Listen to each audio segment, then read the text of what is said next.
Hello everyone and welcome to our GMAT 101 live stream. We're going to take a couple of minutes just to make sure our audio and visuals are working okay, give people a second to show up, and then we'll go ahead and get started. If you're tuning in, feel free to say hi in the chat and we'll get started shortly.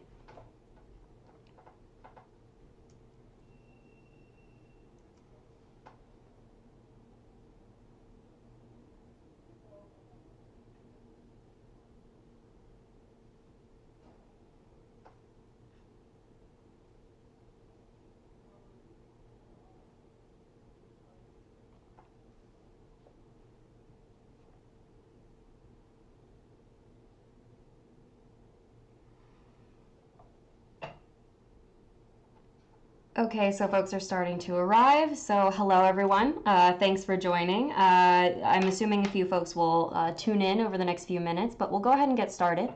So today we have a GMAT 101 live stream. We're going to be talking through the basics of the GMAT, as well as talking about the recent update to the GMAT and what that means for you. So our general agenda, we're going to start by talking about what is the GMAT. So what is the structure, what's tested, what should you know going into test day. In this section, we'll also cover what has changed in the most recent update. Then we'll go into some other details, who administers the GMAT, why, when, and where, all of those good questions, as well as how you should prepare. Then we'll get into an introduction to PrepScholar GMAT and how PrepScholar GMAT can help you prepare. We also have a 50% off course code that is exclusive to folks who are tuning into this live stream and who tune into the recording of this live stream over the next month.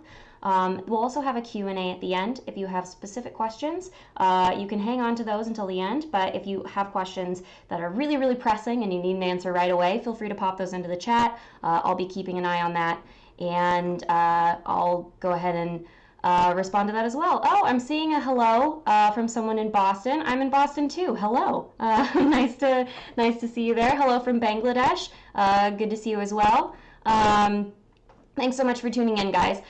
So I just want to, before we get too deep into this, kind of make it clear, this is a GMAT 101. So if you're looking for, really deep revelations into the content, probably not the session for you. I would recommend tuning into some of our other videos, our previous live stream. We get a little bit more into some content in sentence correction, data sufficiency, a variety of other topics on our videos. If you're here just for what's happened in the most recent update, we'll cover that toward the beginning, and if you want, you can cruise at that point. Also want to let you guys know that this is going to be recorded, so if you need to pop out halfway through, that's totally fine. You'll be able to see it on our channel shortly after we finish. All right. So who we are. So my name is Erika. I'm the one over here. I am the PrepScholar GMAT Content Manager. That means that for our online program, I led teams of writers to develop all of the content, the questions, the explanations, the lessons. It also means that I do the videos on this channel, some articles, some posting on different forums, a lot of stuff. I have a lot of experience as a tutor for a variety of standardized tests and as a curriculum developer. Hi to those still joining in the chat. I have a 770 GMAT score, and I will be the one who's leading us today. Laura also helped put together this presentation. She is the PrepScholar GMAT Director. She's a Wharton MBA alumnus with a 710 GMAT score. She's actually not with us today, but there's some chance she'll pop into the chat later. So we'll go ahead and get started. Okay, so what is the GMAT? So the GMAT is the #1 test that is used to get into business school. Business schools also take the GRE, but the GMAT is the test that is specifically designed for getting into business school. So there are 250,000 plus GMAT exams given in a year. That's a lot. So you've got a lot of competition. There are 550 plus test centers worldwide where people take this GMAT. And there are 1,500 plus universities that accept or require the GMAT, and this is across 110 different countries. So this is a, oh, really quickly before we keep going, can everybody hear me okay? I know that one person can't hear me very well. If you can hear me, go ahead and comment in the chat.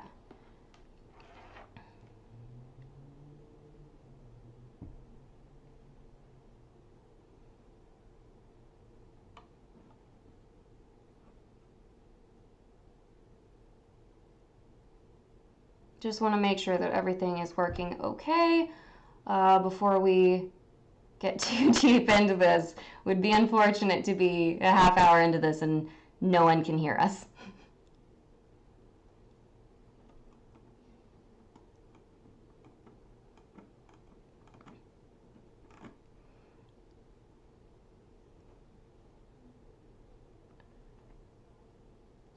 Okay, so it seems like the sound is working okay. Thank you to those of you who commented in the chat.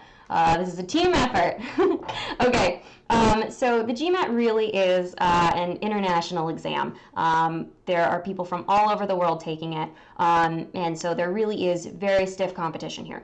So the purpose of the GMAT is to provide objective data to admissions at different business schools about a student's potential for future academic success. So a lot of people, when they think about standardized tests, think, oh, I need to know math, I need to know grammar, I need to know mostly just content. But really the purpose of the GMAT is to test things on top of that content. The content is just the thing that they're using to test these higher level skills. So things like your ability to think critically, your ability to reason quantitatively, your ability to evaluate arguments, and your ability to communicate complex ideas. So we'll dig a little bit more into this as we continue to go through. Have a question in the chat. How long will this session be? So this session is going to be about an hour. We should probably take, let's see, the majority of the session will be discussing kind of the structure and the general topics on the GMAT. We'll have probably 15-20 minutes at the end talking about how to study, and then at the beginning we'll take a little bit of time to talk about these recent updates.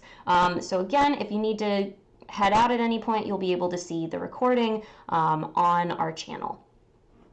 Okay, so again, the GMAT, the larger purpose is to test these higher level skills by using content such as math and grammar that we typically have learned in high school. Okay, so the GMAT has 4 sections. Now these topics are the essay, the integrated reasoning section, the quantitative section, and the verbal section. They are not necessarily in this order. We'll talk about that in a little bit. And they have a variety of different questions. So the analytical writing assessment is the essay. There is 1 prompt, and you are analyzing an argument. That is 30 minutes long. The integrated reasoning section is 12 questions and always 12 questions, and it'll be 30 minutes long, and it has a variety of different question types. Again, we'll dig into that in a second. Then we also have the quantitative and verbal sections. Now this is where things have changed recently. So the quantitative section has 31 questions. It used to have a few more, and the verbal has 36 questions. The quantitative is now 62 minutes, and the verbal is now 65 minutes. The quantitative section has data sufficiency and problem solving. The verbal section has reading comprehension, critical reasoning, and sentence correction. And we're going to dig into what all of these different problem types mean in just a few minutes. So this gives us a total exam time of 3 hours and 30 minutes. Okay, so, all right. So we'll kind of break down what these changes mean for you. So the big changes have been this change in length. So what do these changes mean for you? So a lot of people are going, okay, there are less questions for quantitative, less questions for verbal. The whole test is about a half hour shorter. How does this affect me? Well, it doesn't, is the big thing. There is still going to be the same amount of time per question. So there is no need to change your approach on any of these problem types. You should do them the exact same way in the exact same amount of time. So no worries there. There will also be the exact same number of scored questions according to GMAT. So on the test, there are some questions that are scored and some questions that are experimental. It's the folks who make the GMAT trying to test out new topics, new question types, etc., etc. And they don't actually count toward your score because they're still experimental. They haven't been proven yet. So this lowering of the question number was just taking out some of those experimental questions. So the number of scored questions should be exactly the same. So the algorithm is the same. The scoring is the same. Again, it shouldn't affect your score and the way you approach these questions. Now, what is going to change is the number of experimental questions. So there are going to be less questions that the GMAT is just throwing in to try to get a feel for how students perform. So this means that there's going to be less variability. So there's going to be less times when you go, what is this question testing? Why is this so hard? So there's slightly less chance that you're going to get kind of freaked out on test day. And it means that for the questions that you are taking, you can be more confident that your answer matters. There is going to be the exact same amount of break time, so there's still going to be 2 8-minute breaks. So again, no need to worry about that. There will be slightly less time on tutorial screens, so screens at the beginning of each section. What that means is that you might have a little bit less time to process what you need to do for different question types. So if you are not very familiar with the exam format, it might be a good idea to look in advance on the MBA website. They have these tutorial screens up there, so you can look at them in advance, get comfortable with what you have to do for every section, how much time you get, the information you're presented, the layout of the screen, etc., etc., and then you don't have to worry about having enough time to look at these tutorials. The biggest thing that will impact you about this change is that there is less overall time on the test. It used to be over 4 hours, and now it's about 3 hours and 30 minutes. Now, what does that mean for you? It means that this is slightly less a battle of endurance. One of the hardest things about the GMAT is that you are working for 4 hours. That's a really long time on something that is not fun for most people, and that's really, really stressful. So it often just becomes trying to keep your stamina up through the end. Now that we have about a half hour less, you can focus a little bit less on just trying to get your stamina in place before the test and a little bit more on making sure that you have the content down, that you have your problem-solving strategies down, and that you're more ready for the actual things that the GMAT is supposed to test rather than just that ability to keep going. So that is one thing that will affect you. In general, I think that this change is going to be positive for most students. If it has any effect on you, it'll probably make your score better because it'll make you less tired by the end of the test. So otherwise, there should be no change in the way that you approach your studies. That's about it. Those are the changes. So no huge worries about this recent April update. So we'll also talk about the other fairly recent update. This was the last year. So for some of you, you may already know about this. For some of you, you might be looking at slightly outdated materials, and this may not be familiar. It used to be that the GMAT was always in one specific order. You had to take the sections in the order they were presented. But now you get to choose. You don't get to choose any order, but you get to choose one of these 3 options. So options here, you have analytical writing assessment and integrated reasoning first, then an 8-minute break, then quantitative, a break, and then verbal. And then you have your options where you switch integrated reasoning and analytical writing assessment to the end. And then you can either do verbal first, followed by a break, then quantitative, followed by a break, or quantitative first, followed by a break, verbal, break, etc. Now, what does this mean for you? How should you choose? Does this matter to your score? Well, it means that you have slightly more control over how you're going to be approaching these different sections. So different people prefer to do things different ways. So some folks like to put these easier or less important sections first for a warm-up. So what does less important mean? Well, typically the essay and the IR sections are significantly less important for your business school admissions than the quantitative and the verbal. Also, depending on the school that you're going to, one section, quantitative or verbal, may be slightly more important than the other. So you may want to put these less important sections first to just make sure that you are on target and warmed up for these other more important sections. Now, you may feel the opposite. You may feel that you are right away doing your absolute best and you want to save that stuff that's not as important for the end, when you're more tired, when you're, not at your absolute best. So you might save, say, the essay and the integrated reasoning for the end. Or if you're, say, stronger on stronger on verbal than you are on quantitative, you may want to do quantitative first and do verbal second, so that you are doing your very best at first, and you have a little bit more slack for that easier section. You could also choose some combination. If you're not sure what's going to be best for you, you can try out different options. When you use these practice tests from GMAT, the GMAT Prep practice test, you can try out these different options at home and see what works best for you, what gives you the greatest score, etc., etc. All right, I'm going to take a moment, take a look at the chat. Seems like we've got a conversation here. Cool.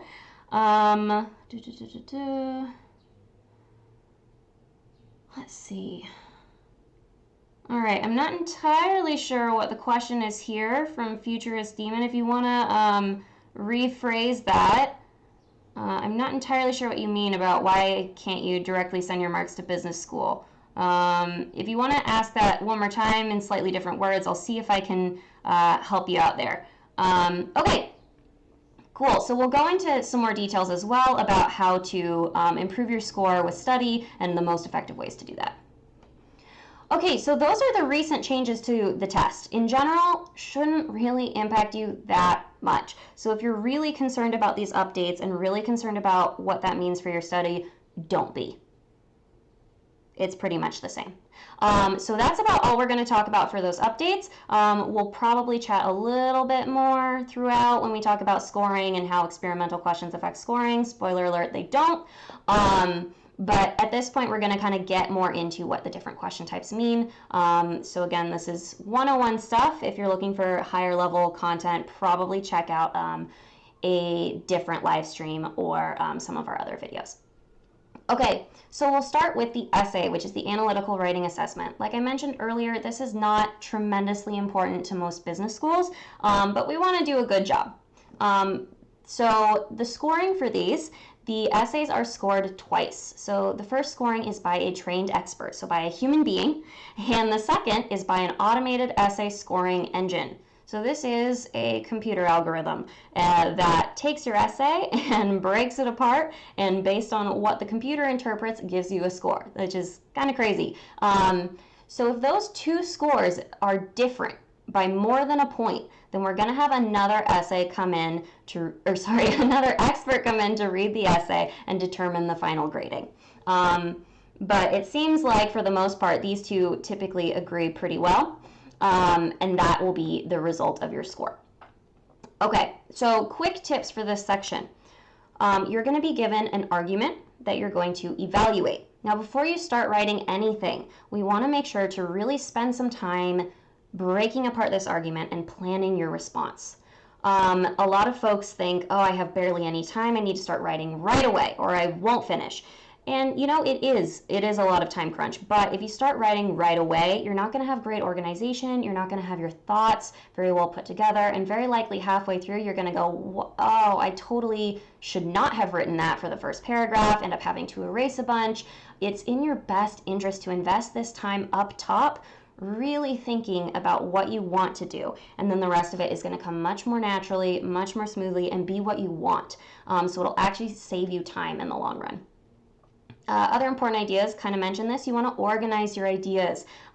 This is not free form, just writing down everything that comes to your head. We want clear organization. That's a huge part of the scoring. We also want to develop our ideas fully. So if you make a point, we want to really back that up. Give clear justifications, give clear examples, really dig into everything. And similarly, we want to provide relevant supporting reasons and examples. We can't just make a claim, we need to back them up. All right, so we'll take a look at an example. So this is an example of one of the prompts that you might get. So you can go ahead and take a minute to read through this.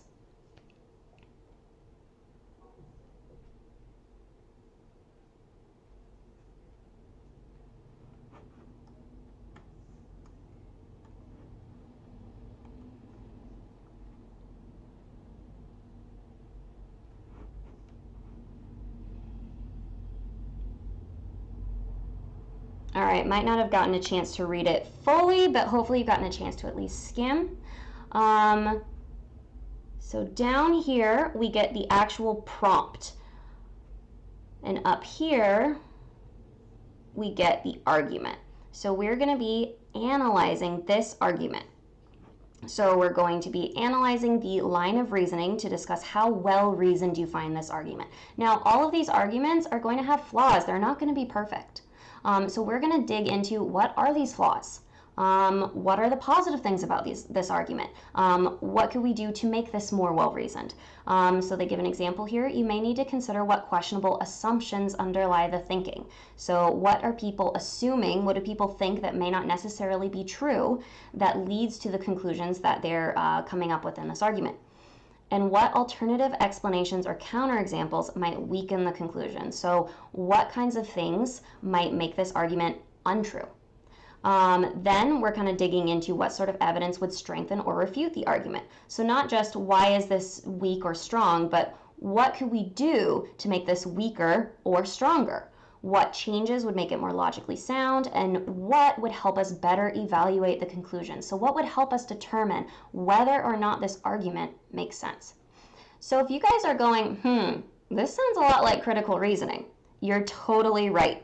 This is just like critical reasoning. You're seeing maybe things strengthen, refute, weaken, assumptions. These are all classic ideas from the critical reasoning section. We'll dig into that a little bit more, but you'll notice that this is testing pretty much the same critical thinking skills, just in a slightly different way. Okay, so here's an example of how this response might be structured. So we might state the argument and conclusion in paragraph 1, so that's our introduction. Paragraph 2, identify our assumptions. So you can read through what some of these are. So maybe they're going, okay, the cost of increased payroll is going to be greater than the cost of making the workplace safer. Maybe that's not true. Maybe making the workplace safer is going to be more expensive than the cost of increased payroll, so it's not worth it to do that. Other assumptions, improving the work environment is plausible. Maybe it's not. Maybe it's just unsafe. All companies agree that as the risk of injury increases, so should wages. Maybe that's not true. Maybe companies don't agree with that. So we could identify these assumptions that make this argument somewhat weak. In paragraphs 3 and 5, we can dive into each of these, showing how they could be false. And then in paragraph 6, we could have a conclusion. So kind of bringing it back. So we see that we have an introduction and a conclusion, just like a standard essay. And we're kind of digging into these ideas in the middle. Of course, you can structure this response differently. If you want more examples of how these essays can be structured, you can check out our blog. We have plenty of examples there and more detail on how to break down this essay. But again, probably not the most important section on the exam. All right.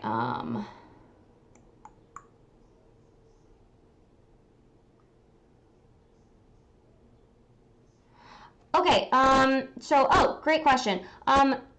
We're actually going to get into this a little bit later toward the end. So great question from Futurist Demon. We will dig into that.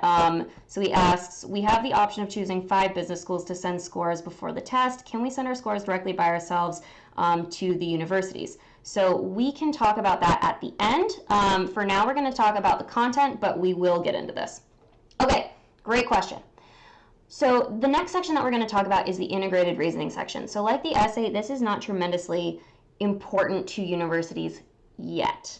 The integrated reasoning section was introduced about 5 years ago, so it's still kind of gaining traction. At this point, every student who is entering business school should have integrated reasoning scores. So this is something that every student has now, but it's still not quite as important as those other scores. Your total score on the GMAT is a combination of your verbal and quantitative scores. IR and the essay do not come into play at all. So this is a totally separate score, does not affect your score out of 800, so it's not quite as important. But it does seem to be gaining traction, does seem to be gaining importance. So again, we want to try here, but again, not the place to spend the majority of our time. So there are 4 different types of questions, and we'll dig into each of these. Okay, so the first is graphics interpretation. These questions require you to interpret a graphic. Pretty simple. So you'll have something like a table, a diagram, a graph, etc. Now these will have drop-down menus. So it is multiple choice, but it'll be from this drop-down. And we'll select one from this list. Now you'll notice that there are two for this particular question. If you get one of them right and one of them wrong, you get the whole question wrong. Kind of unfortunate. So this is a thing to know. There's no partial credit with these questions. You need to get the whole thing right to get the question right. Okay. The next type of question is the two-part analysis. These are interesting. So we get a scenario, and then again, we have to answer two different questions. So this first question is asking for liters of fuel in 1 hour, and we're supposed to choose from these options. And then this one's asking for liters of fuel in 60 kilometers. And again, we're choosing from these options. So we have the same group of answer choices for two different questions. So the hardest thing about this one is just the format. It's kind of weird to get used to, but again, it's just a multiple choice. Like the other question, we have to get both right to get the question right, but it's just going to be this format that's the strangest. Okay, now we have table analysis. So this time we're specifically working with a table, and we're working with an interesting type of table. So with our graphics in that graphics interpretation, we can't do anything to the graphics, but for these tables, we can actually sort them. So if we wanted to, say we were looking specifically for what is the median commodity in terms of production world share, we might want to take this table and order it from least to greatest in terms of production world share, and we can do that, and the order of this data in the table will change, and we should be able to order it for each of these different ideas from least to greatest or greatest to least, and this will help us to more efficiently answer these questions. Now here we have a bunch of statements, and we're going to be able to select yes or no or true or false or some other clear dichotomy like that. So this is a little bit simpler. It's just two options, but again, we're going to need to answer all of them correctly to get the whole question correct. Then finally, we have multi-source reasoning. So we noticed with these, they were talking about, different topics. So it was, oh, that's the wrong way. So we had how do we interpret a graphic, think critically about the information presented there. How can we take information and apply it to multiple concepts or multiple questions? How do we interpret a table to get different information out of it? Here we're going, okay, how can we take multiple sources, combine the information in those multiple sources, and then use that information to answer a question? Or, just as importantly, how do we rule out information that isn't important and only focus on what is important to answer our questions? That's just as important. So again, we have the same format where it's yes or no, true or false, etc. And we're going to have a variety of different questions that we'll be answering based on these three different sources. So here we have three different emails. We'll click these different tabs to go through them. Sometimes it might be three different passages like this, or it might be three different tables. It might be a passage, a table, and a graph, or a passage, a table, and another passage. So the types of content here can vary. The big thing that they're going to have in common is that there's going to be multiple, and that we're going to need to switch between these and determine what is and what isn't important.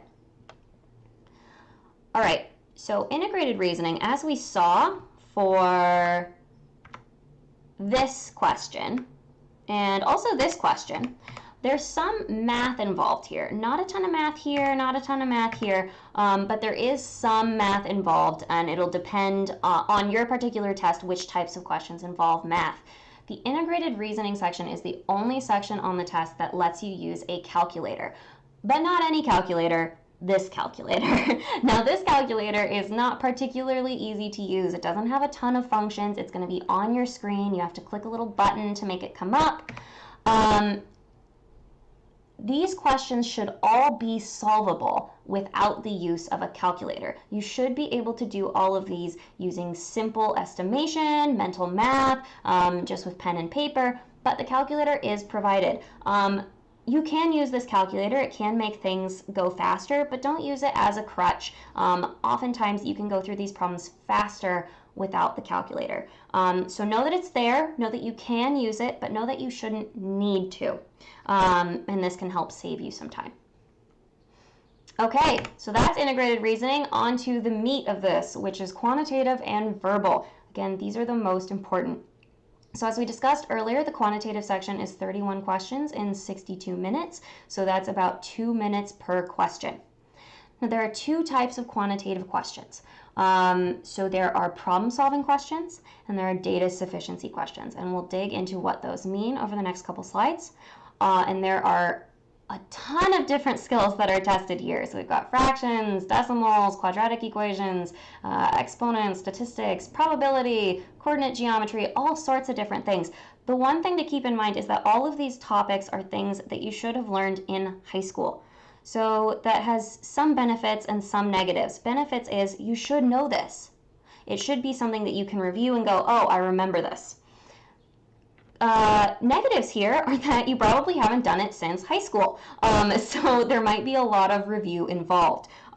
So what you should know is that the content isn't going to be your biggest issue here. The content is just the foundation. It's what's being used to test these higher level skills of critical thinking, of determining how much information is necessary, determining what's not necessary, etc., etc. All right, so the first type is problem solving. All right, so problem solving is a structure that you should be very familiar with if you've taken standardized tests before, which I know you have. So problem solving is simple 5 answer choice, multiple choice. You get a question stem and then you get 5 answer choices. Now, these answer choices can vary in terms of what they look like. They can be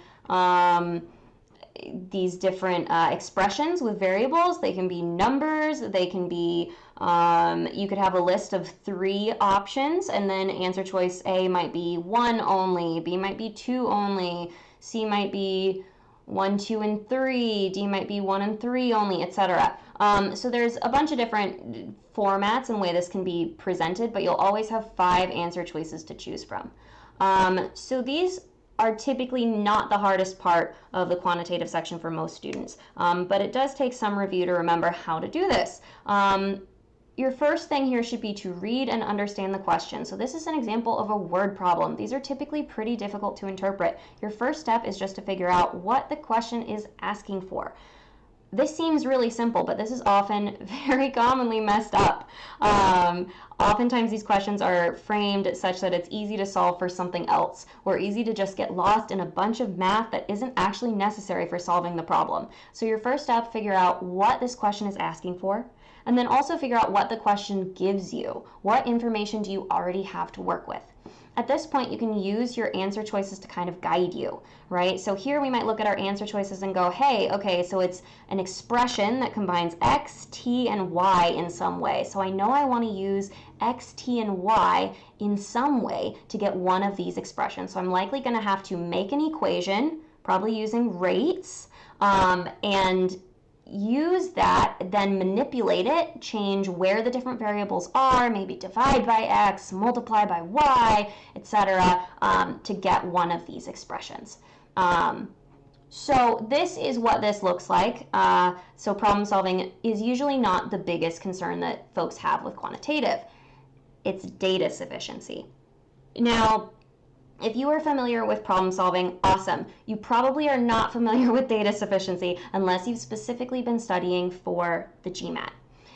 Data sufficiency is a very interesting question type, and it's asking whether or not a piece of data is sufficient to answer the question. So what does that mean? What is sufficiency? Okay, let's look at this example question. If x and y are positive, is x greater than y? Well, can we answer that? Well, no, right? X could be 2 and y could be 1, and the answer would be yes. Or y could be 2 and x could be 1, and the answer would be no, right? So we can't answer this question with the information we have. And we will never be able to answer the question with just the question stem. So this is where it gives us 2 different statements. So our first statement, x squared minus xy is greater than x. And our second statement, y squared minus y is less than xy. Now, what we are being asked to determine here is if we consider just one of these statements or both of these statements together, can we answer this question? So if we can take just statement 1, not statement 2, and use this information to definitively answer, is x greater than y, then statement 1 alone is sufficient. If we can take statement 2 and answer the question with just statement 2, then question 2 is sufficient. So if only statement 1 is sufficient, then the answer will be A. If only statement 2 is sufficient, the answer will be B. It's possible both will be sufficient alone. So not using the other statement, I can answer this question with just statement 1 or just statement 2. Then our answer will be D. Now, if none of those are true, this is where it starts getting difficult. We have the options of both or none of them. So C means that if I combine the information in these two statements, I can answer the question. E means even if I combine the information in these two statements, I still can't answer it.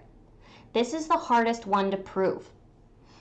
Now, this idea of sufficiency, let's dig into that a little bit more. If I'm trying to answer the question, is x greater than y? My answer can be yes, x is greater than y. That is sufficient. But if I use this information and say, no, x is not greater than y, there is no case in which x is greater than y, that is still sufficient. I've still answered the question, and the answer is no. So if I get a yes or no answer to a question like this, then the answer is, or the statement is sufficient. Now, if x can be greater than y, but there's one case, just one case, where y is greater than x, it's not sufficient. That's a maybe answer, and so I would say that statement is not sufficient. There are also questions that ask, rather than a yes or no question, they ask for a value. So what does x equal? Now, if I get x equals 5 or 10, not sufficient. That's two options. I want to find one single value. Now, if I get that x equals 5, that is sufficient because there's only one option for x. So when answering a question, we just want to get to an answer. So you have two types of questions. Again, you have value, where you want to get one value, or you have yes, no, like this question, where you need a yes or a no. These are tricky for a lot of students to get in the mindset of. But once you've got this down, the concepts are approximately the same. So if you're looking for more information on data sufficiency, we actually did a live stream about a month ago with 5 of the hardest data sufficiency questions out there. I'd recommend taking a look at that. We also did an online lesson where I sat down for about a half an hour and talked through how to solve data sufficiency, walk through the differences between yes and no questions, and value questions, walk through some of our strategies, walk through how we do a decision tree to make process of elimination easier. That's really good if you're just getting into these topics. So I'd recommend checking those out, but we're going to go ahead and move on to the verbal section. All right, so the verbal section is 36 questions and 65 minutes. So you get a little bit less time per question. Now, in general on the quant, the time spent for your different questions is going to depend on, say, what type of content is being tested, how difficult the framing of the question is. Maybe you take slightly longer on data sufficiency than problem solving. So it's going to be up to you, but it's going to be approximately 2 minutes per question. That's not necessarily going to be the case on the verbal. Not every question is going to be about the same length. In general, we're going to want to go pretty quickly through sentence correction. The questions themselves for reading comprehension may not take much time, but the passages will, and critical reasoning will often take a fair chunk of time because it's one passage for one question. Now, we'll dig into these different question types as we go through. One thing that I do want to mention, these are not quite equal in their distribution. Again, it'll depend a little bit on you on test day, but sentence correction is usually has slightly more questions on test day. Okay, so we'll start with sentence correction. Sentence correction will give you a sentence, obviously, and you're supposed to correct it. Again, it's just all in the name. So there's going to be an underlined portion in the sentence. And we're going to want to replace this underlined portion with one of these answer choices. Now, answer choice A is always going to be exactly the same thing. A lot of people are hesitant to pick A because they go, oh no, it's wrong, that's what's in the sentence. Not true. There is an equal chance that it's going to be each of these answer choices. So A is just as likely as B, is just as likely as C, is just as likely as D, is just as likely as E.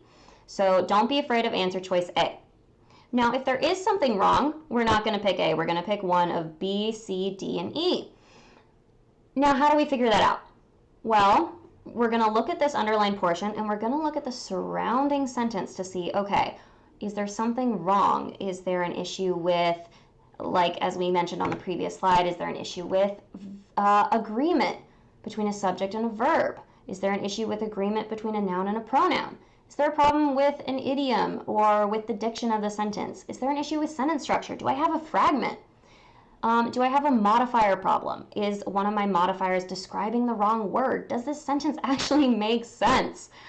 Is there a problem with parallelism? Is this not concise? Are the verb tenses accurate? And then finally, is the meaning of the sentence what the author intended? That one's a little bit more difficult. So this sentence is actually relatively simple. This is testing a couple of our more basic grammar concepts, and this is a relatively short underlined portion. Sometimes you're going to run into problems where the entire sentence is underlined. That can scare a lot of people, but it shouldn't. It means that you have a lot of opportunities for where things could be going wrong in the sentence. There are probably multiple things that are awry, and probably the things that are messed up are pretty big. So there are a lot of different skills that are necessary here. But for the most part, we're going to be relying on big rules. So not necessarily do you know these 10 different idioms, do you know these 100 different idioms. Again, this can help, but what's going to be more important is understanding grammar concepts like verb tenses, understanding agreement, understanding how do we test for proper sentence structure, how do we know what a modifier modifies. So if you have any questions on this, again, you can check out our blog. We also have a lot of great sentence correction videos. I think the majority, not the majority of our videos, but the question type that we have the most videos on is sentence correction. We also have a live stream or a webinar that we did with Beat the GMAT about the 5 hardest sentence correction questions. I recommend checking those out. They can help a lot with prioritizing different rules, learning some of the concepts that are the most important for some of these harder questions, etc., etc. All right.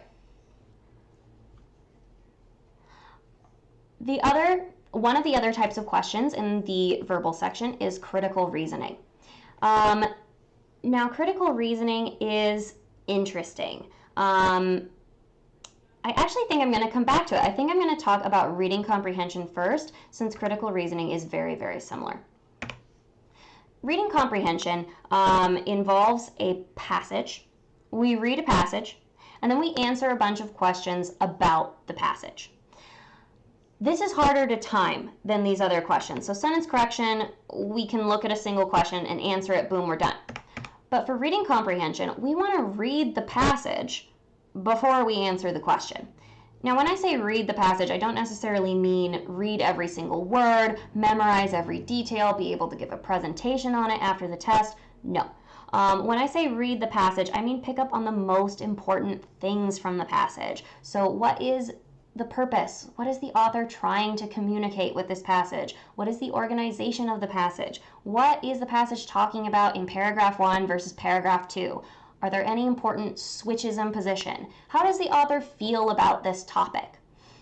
Now, once we get those kind of general things down, we can answer these questions. Now, a lot of these questions will be more general, asking about main ideas, asking about structure, asking about the purpose of different things the author does, but some of these questions will be more specific. But knowing where in the passage we want to look from that initial skim is super valuable. So I always recommend reading the passage before you jump into these questions. Now, each passage is going to have 3 to 6 questions. That's going to be true for every single passage, and you won't get them together. You will get one question, then you'll switch, the next question, then the next question. You will get all of the questions for one passage in a row, so you won't be expected to come back to the same passage in 17 questions. That's not going to happen, but you won't be able to see all of the questions at once. Alrighty, a really good idea with these types of questions, we mentioned on the problem solving for math to use the answer choices to guide you. I do not recommend this on reading comprehension or critical reasoning. I do recommend it on sentence correction. That's often the only way to solve these, is by looking at differences between these answer choices. But on reading comprehension, these answer choices are loaded with traps. They're loaded with other things that we recognize from the passage or that sound right, sound good, sound like something you would say. So they're really easy to get tripped up on. What I recommend is totally ignoring these answer choices for as long as you can, making a prediction. What do you think would most logically be the topic of the paragraph immediately following the passage? And then try to find the answer choice that most closely matches your prediction. All right, so that's reading comprehension. One thing that I did want to note about reading comprehension is that with this computer adaptive algorithm, once you get a passage, the computer adaptive algorithm isn't going to affect what questions you get for that passage. So once you've got the passage, if you get a really hard one, cool, you're probably doing pretty well. If you got an easy one, don't worry. That might just be your interpretation. They might be trying to see your breadth, but the questions themselves won't get easier or more difficult within a certain passage. All right, critical reasoning is a lot like reading comprehension. You get a passage, and then you get a question, and then you get 5 answer choices. Now here, you only get 1 question per passage, so it's often a good idea to read this question before you read the passage to determine, okay, what am I looking for? What's the most important thing? Am I looking to support this? Am I looking to find the purpose of a sentence? Am I looking to strengthen, weaken, find an assumption, etc., etc.? Then, again, often a good idea to try to make a prediction so you don't get tripped up with these answer choices, because, again, they're loaded with traps, loaded with things that you go, yeah, that would be a good piece of information. But it's not necessarily what's answering the question itself. So be really, really careful with these to answer the question that's being asked, just like on the math. Don't let yourself get caught up in these other ideas. So like we mentioned before, it's going to be specifically talking about arguments and analyzing arguments rather than, analyzing a passage about astrophysics or about, philosophy. This is specifically going to be analyzing an argument. And there are going to be a variety of very specific types of questions. Your most common are going to be strengthening or weakening the argument or finding an assumption in that argument. So that's critical reasoning. Again, if you want more detail on this, we have more videos about it. We also have a ton of information on our blog that you can dig into in more detail. All right, computer adaptivity. So as we talked about earlier, the test is computer adaptive, which means that every question, they're looking at the difficulty, they're looking at the skill, they're looking at different factors about the question and looking at how you performed on the question. So if you get a question right, they're going, okay, their level is probably higher. Let's test them at a higher level. And what they're trying to do is find at what level you're getting about 50% of the questions right and 50% of the questions wrong. So what they're going to be doing is raising and lowering the difficulty as you go until you get to that point.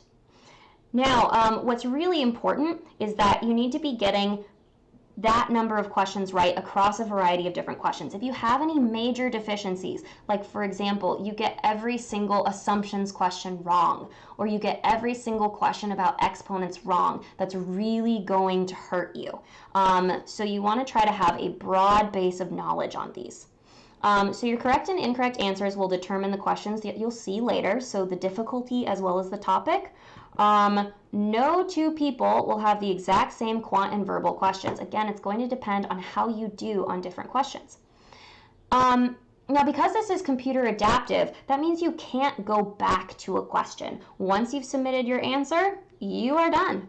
It also means that it's really easy to waste a lot of time on one question going, I know I can get this right, I know I can get this right, I don't want to get it wrong because it'll affect the algorithm. That is a really bad idea. It is really easy for perfectionists to do really poorly on this exam because you focus so hard on one question and on getting it right that you often waste time that you could be spending on later questions that you're more likely to get right. In fact, when I took the GMAT recently, I got my enhanced score report, I found that I spend more time on questions that I get wrong than on questions that I get right. That's horrible. That means that more of my time is going towards questions that are eventually hurting my score than questions that are helping me. So we want to not do that. We want to make sure that we are being very conscious of our time. This is especially true because not finishing a section hurts your score. Missing a question, so not getting to it, not finishing it, is way more detrimental than getting the question wrong.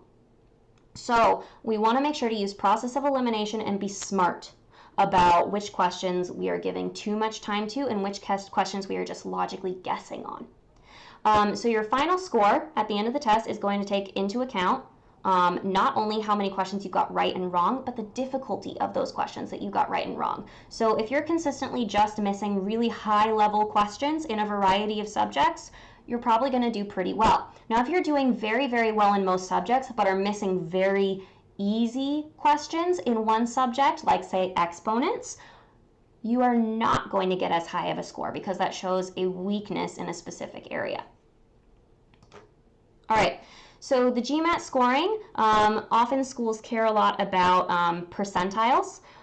So if you are getting a 700 or above, that's about a 90th percentile or above. This is typically a pretty good score for a lot of these more competitive schools. So this is a score that a lot of people aim for.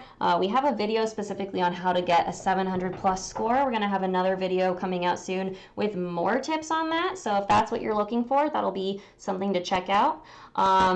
And this is what schools will look at when they're trying to determine who to admit. One other thing to keep in mind, although some schools may value quantitative over verbal or verbal over quantitative, you have to typically do well in both to get into the school that you hope to. All right.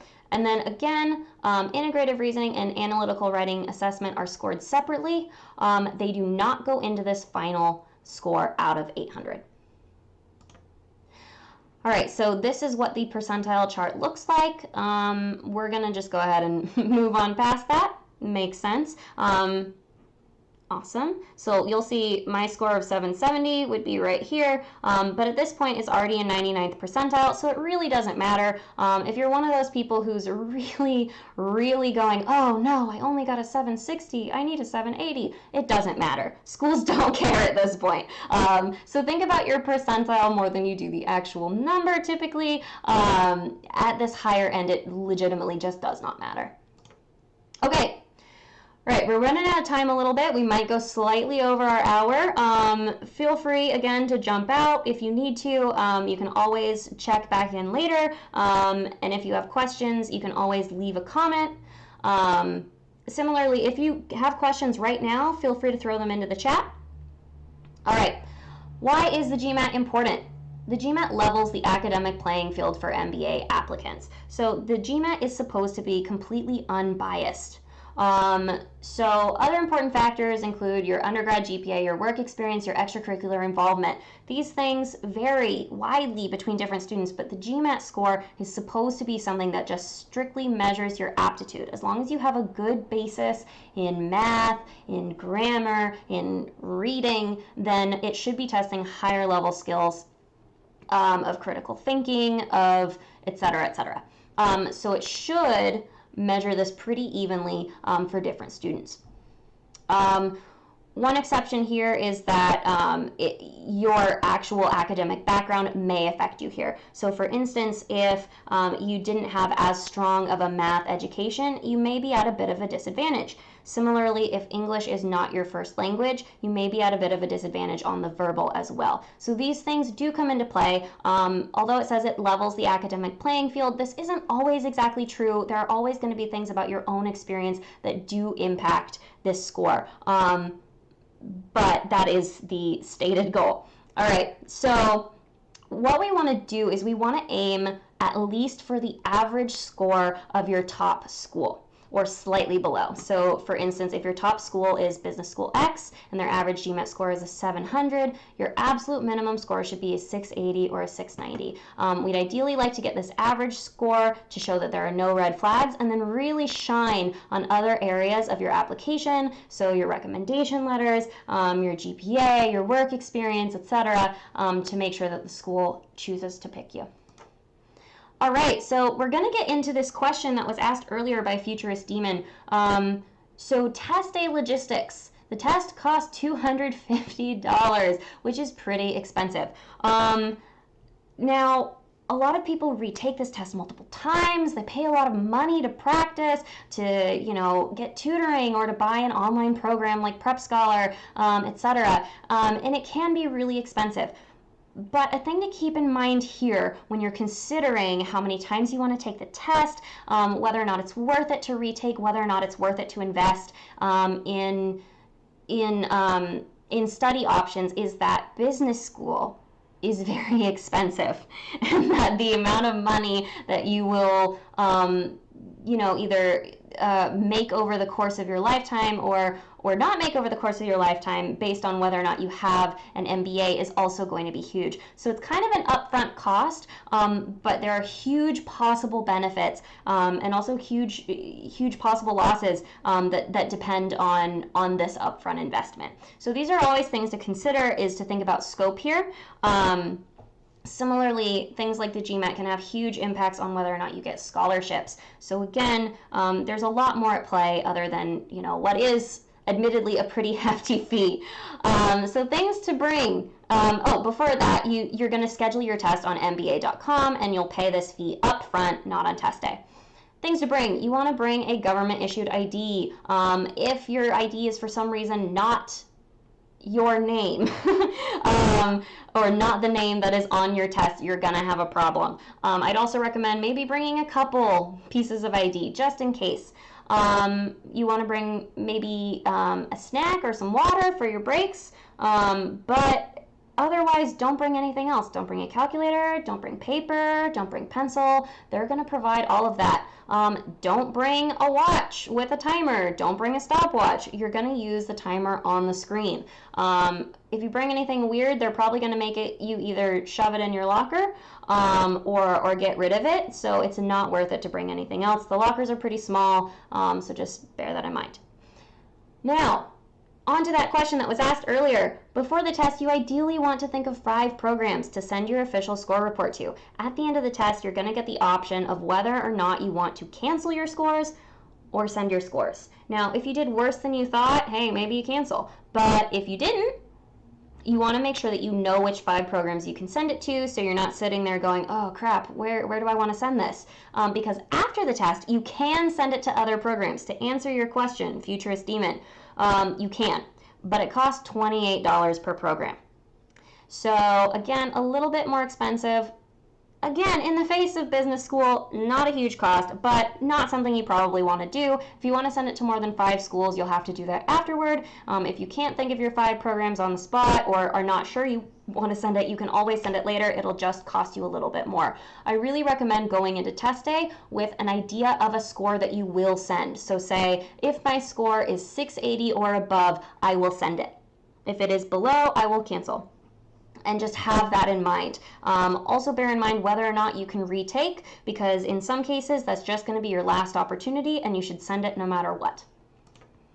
Okay, all right, we are running out of time, but we're going to keep going.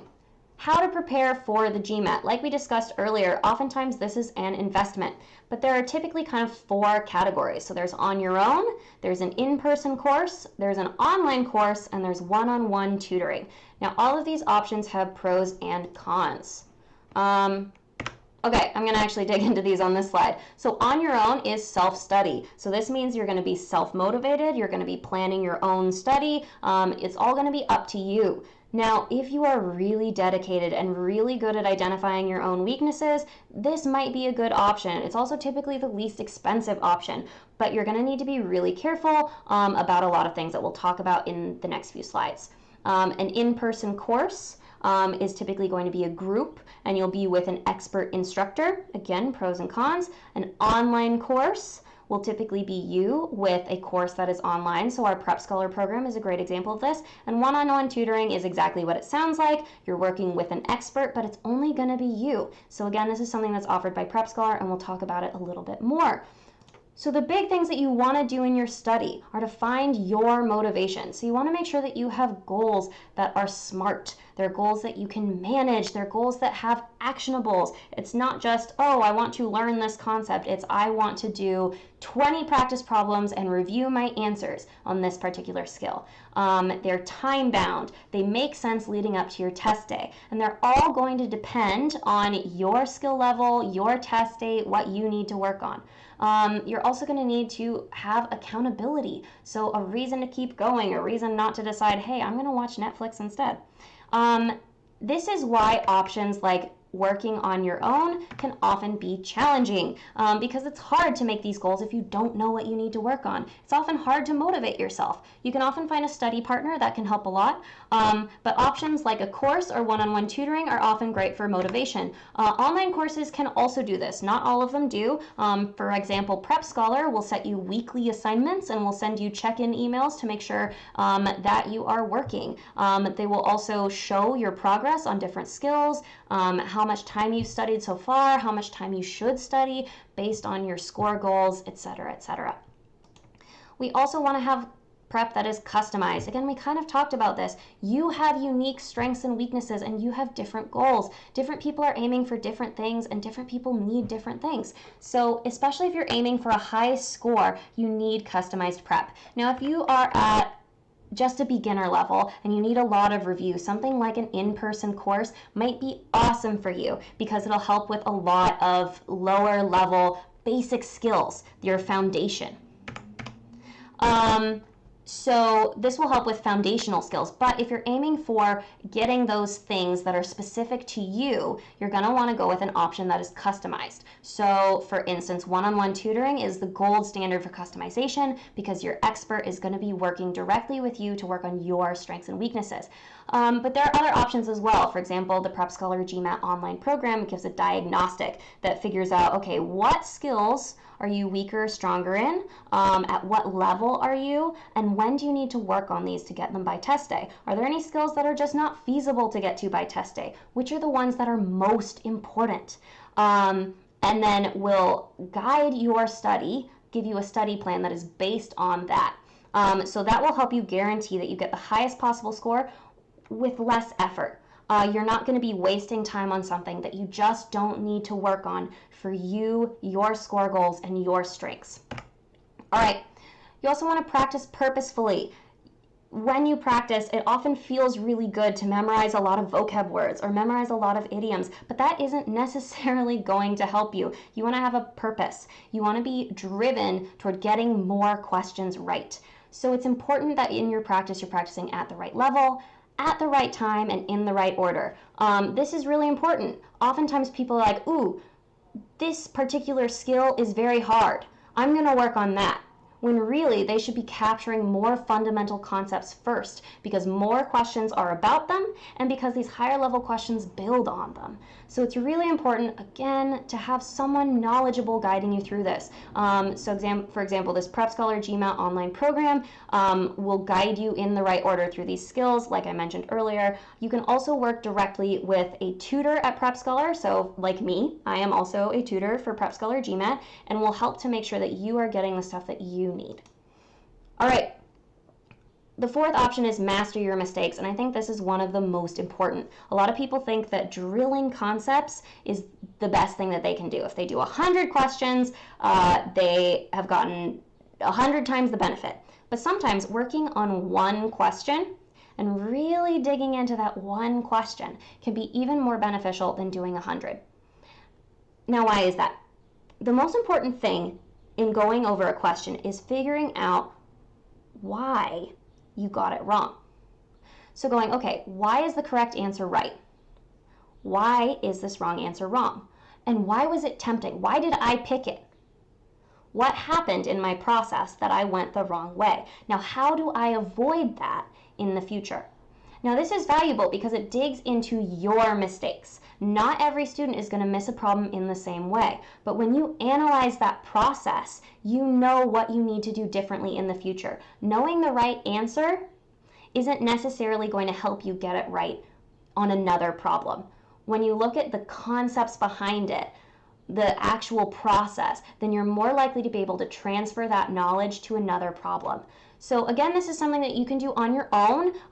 Forums like Beat the GMAT can be really, really helpful in getting answers to your questions and figuring out where you went wrong, why the correct answer is right, etc. But working with an individual tutor can help a lot more because they can talk to you specifically about what happened. Similarly, the PrepScholar online program has explanations for every single problem. That dig into the most common mistakes, where people can go wrong, what should be your process on a problem like this. And if you want more of this, you can always add tutoring on to get more detail. All right, finally, know quality matters. A lot of people, again, especially folks who are self-studying, who are drilling more, want more and more and more GMAT content. And that's great, you know, more content, more practice, awesome. But it's really important to be practicing with good stuff. The ideal gold standard is real GMAT material, so stuff that is released by GMAT. But there is a limited amount of that, and some of it also costs money. So oftentimes we have to use sources that are not official. So make sure if you are using other sources that they are legit, that they are well crafted by people who are experts in test structure in general, but also specifically in the GMAT. So for instance, the PrepScholar GMAT program, our questions are adapted from real GMAT problems. They are written by experts who have spent years analyzing test structure, analyzing question structure, analyzing different phrasings, different wrong answer types, which wrong answer types are presented together, which wrong answer types go with different problem types, what types of confusing traps are laid in passages, etc., etc. So our questions are really, really accurate. Again, your best bet is going to be real things, and if you have to study with one thing, study with the real test. But if you are doing more drilling and learning, definitely use good material, or else you're going to be practicing for the wrong thing, and on test day you're going to be surprised by what's there. Okay, so I've talked a bit about PrepScholar GMAT so far. If you are interested in improving your score and improving your score efficiently, PrepScholar GMAT might be a great option for you. Our online program has questions, again, adapted from real GMAT questions. We include practice tests that are published by the GMAT, so real deal, and we have instructors that know the GMAT inside and out. So people who graduated from top universities and MBA programs, who have multiple years of teaching and tutoring experience, and have top 1% GMAT scores. So people who really know their stuff. And it has, additionally, like I mentioned earlier, this adaptive program that customizes your study schedule to you. So it's, again, a really great option for improving your score as much as possible in as little time as possible. We also, like I mentioned, offer individual tutoring as well as small group tutoring for a slightly lower cost option where you get to collaborate with more students. And both options are with one of these top GMAT instructors. So for instance, myself. So I will have written all of, or had my hand in all of the questions that are on the program. Okay, so if you are interested, if that sounds like something that's good to you, we have a 50% off course code. This should say exclusively for YouTube. I apologize for that. A 50% off course code. So that means that you get 50% off any online course option that you choose. So there are a couple of different options at different price points, but any of them you can get for 50% off. So the code that you'll use if you want to try this out is half-off101. And if you want to try this out, you can go to www.prepscholar.com/GMAT/S. And what you can do is when you sign up for the free trial, you'll just enter your code right here where it says coupon code. Now, you'll notice that we have a 5-day free trial. So this means, hey, if you're not totally sure, you're not entirely sure if you want to commit to this, you can try out this 5-day free trial. And if you go, hey, this is not for me, I want to try something else, you can get all your money back at the end of the 5 days. So it's totally risk-free. It's a really great option. This 50% off course code is a really great deal. I really recommend trying it out and seeing if it'll work for you. So again, that code is half off 101. You can also try out some of our other options with tutoring or small groups. You'll likely see me there. So I really do recommend giving it a shot. Okay, time for Q&A. Does anyone have any questions? Feel free to throw those into the chat.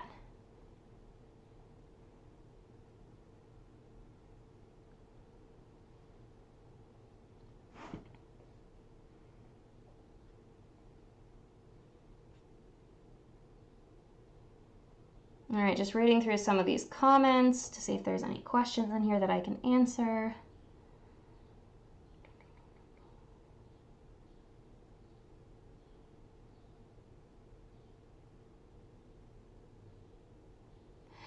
So if you are looking for some of this more basic content, especially if you are a non-native speaker and need a lot of primer in reading these passages and getting some of these sentence correction questions there, I would recommend using a program like PrepScholar GMAT that will have these lessons that are really detailed and will help you with the content specifically before throwing you into the questions, and that will specifically give you help on the content at your level. It might also be helpful to work directly with an instructor. If you are aiming for a large score increase, I really do recommend investing in your prep. Working with someone who is a real expert will really help you a lot. It might also be a good idea for you to take a course, kind of one of those, like say 6 to 8 week courses that cover some concepts, maybe specifically in verbal, if that is your interest, and I would recommend that. Oh, I got a question on how much did you score? I actually answered that earlier. I got a 770. I got 780s on my practice test, but something happened on test day. So again, doesn't really matter, again, at that point, because 99th percentile is 99th percentile to business schools, but I might take it again, see if I can get higher. Are lessons from the official guide? So no, our lessons are specific to PrepScholar. So the official guide lessons, or anything that's included in the official guide, is actually relatively vague. There isn't a ton of content or how to solve the questions. It's mostly, what are the questions? So our lessons are much more in depth and provide a lot more content information as well as a lot more strategy. So they are based on the real question types on the GMAT. I want to make that totally clear. All of the concepts that will be tested on the GMAT are going to be in those lessons. And they will be prioritized in the same way. But no, the lessons are specific to PrepScholar. The questions themselves are also specific to PrepScholar. Again, they're going to be as realistic as possible as you can get outside of real official material, but the tests themselves will be official GMAT material. So that means that when you are taking these and getting your scores, they will be using the real algorithm, and they will be a really good representation of how you will actually do on test day.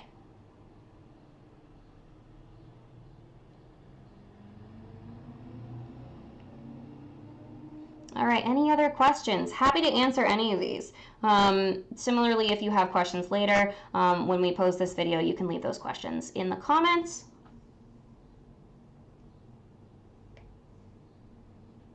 Similarly, I've left this email on the screen, gmat@prepscholar.com. If you have any questions specifically about the PrepScholar program, or I guess questions about the test as well, feel free to send an email over there, and we can answer your questions.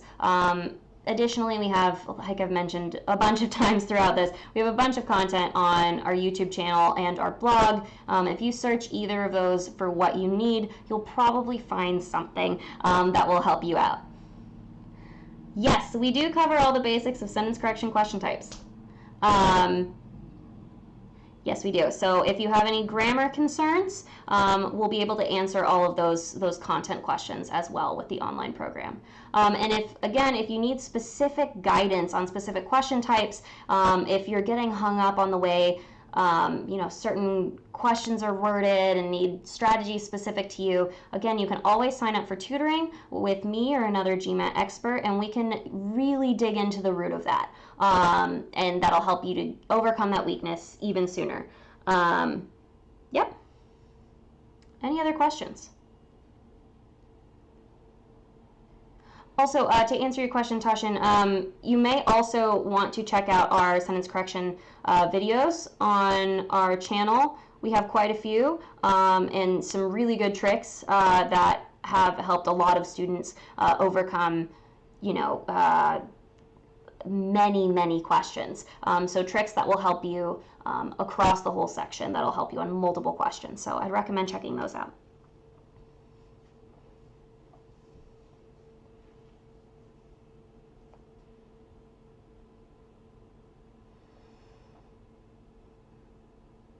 All right, I'm going to go ahead and put this code back up on the screen.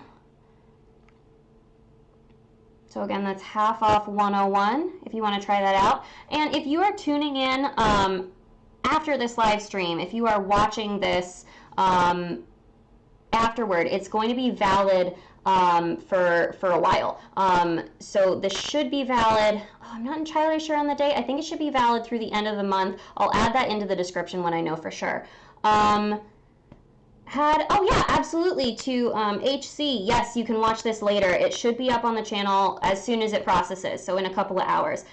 Someone asked, after scoring 770, did you make it to Harvard? I did not apply to business school. I took this test because I work in test prep. My biggest objective is to help people score the best that they can on different standardized tests. So in addition to working on the GMAT, I work on the GRE, SAT, ACT, TOEFL, kind of a variety, and that's my number one focus. So no, I did not get into Harvard, but no, I did not apply to Harvard.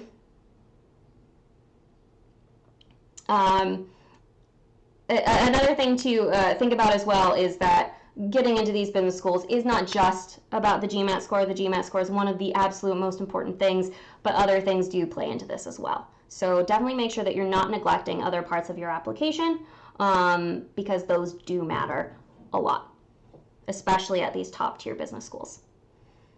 Can I give you an idea about the cost? Yeah, so again, it's going to depend on the different thing that you sign up for. We've got a lot of different options for a variety of different students. If you go ahead and check out that website right there, www.prepscholar.com/GMAT/S, you can see the different pricings that we've got for the different online programs. And again, you can get 50% off of that with this code. So the highest one is $399. The lowest one is going to be, I think, more than half the cost of that. And again, this is a complete program. This is going to take you from, you know, absolute beginner level to advanced level. Similarly, you can check out tutoring prices on that website as well. Those should be in the little tutoring tab on the website. Got a question about, is the GMAT necessary for an MBA in aviation management? That is a very specific question. I don't know if I can answer that question for you exactly. What I am going to say is that different schools have different requirements. So some programs do not require the GMAT. My recommendation to you would be to look specifically at the programs that you are interested in, specifically at those schools, and see if they require the GMAT. We also have a couple of articles on our blog about which schools do and do not require the GMAT. Let me see if I can find that for you right now.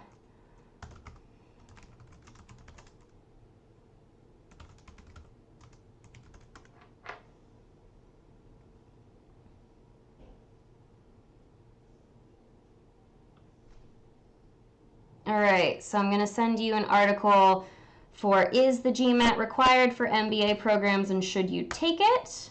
I'm also going to send you an article about 67 MBA programs without GMAT requirements. hopefully that'll answer your question. I know your question was very specific for aviation management. So again, I would recommend going directly to the school website. You can always call someone at the admissions office and they can give you very detailed answers for your detailed question. Someone says, what do you think about not having to take the GMAT for an MBA program? I think it really depends on your goals. If your specific program that you really want to go to doesn't require the GMAT, hey, go for it. But it does depend on your goals. If your goal is to have an MBA from a school that is particularly highly rated, you're probably going to have to take the GMAT. So it really does depend on your goals. I can't make these kinds of judgment calls. It really does depend on you, what you're trying to end up in, what types of companies you want to go. Yeah, reading those articles is a great idea. They'll help you out a lot, but really these decisions are incredibly personal and will entirely depend on what you want.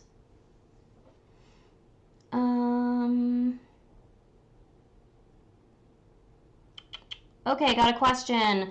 Other areas of the application are important too. Yep, that's totally true. Again, don't consider the GMAT to be the only thing. Oftentimes, if you're aiming for a top school, you can have a perfect GMAT score and still not get in if the other areas of your application are weaker. That said, if you have a particularly low GMAT score, you're still probably not going to get into a top school if your score is far below the average, even if the other areas of your application are stellar.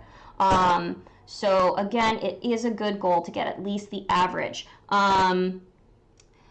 Let's see, any other than online tutorial, any other tricks to score higher? I mean, there are tons of tricks.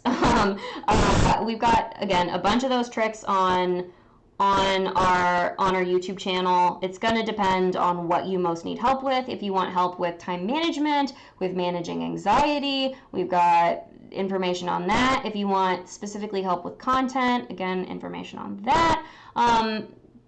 Big things that I would recommend, prepare, give yourself enough time, be realistic, take a good practice test as a diagnostic, and know what you're starting with.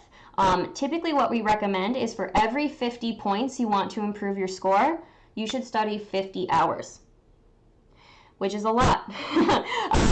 These things can be mitigated if you are working with a tutor, if you're working with a program that's going to help guide you to the right material. But if you're studying the wrong stuff, it could take you much, much longer, or if you're studying ineffectively. So probably my biggest recommendation is study for you. Don't just go front to back in a book. Study the things that are the most important for you and focus on your mistakes and how to fix them. Don't just drill. Those would be my biggest recommendations. But again, if you're aiming for a big score increase, working with an expert or working with a program that is designed to help you will be the most effective tool. Any other questions?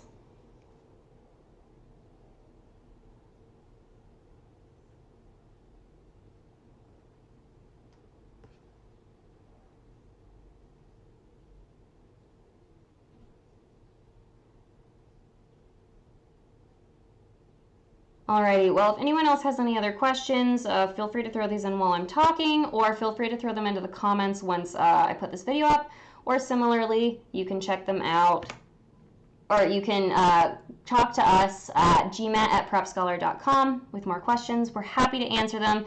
You can check out our website for more information about PrepScholar. And if you really want to, you can check out our course for 50% off using this half off 101 code and see for yourself. Thanks so much for tuning in today. Hope that this was helpful for you, and we'll hopefully see you in a future live stream.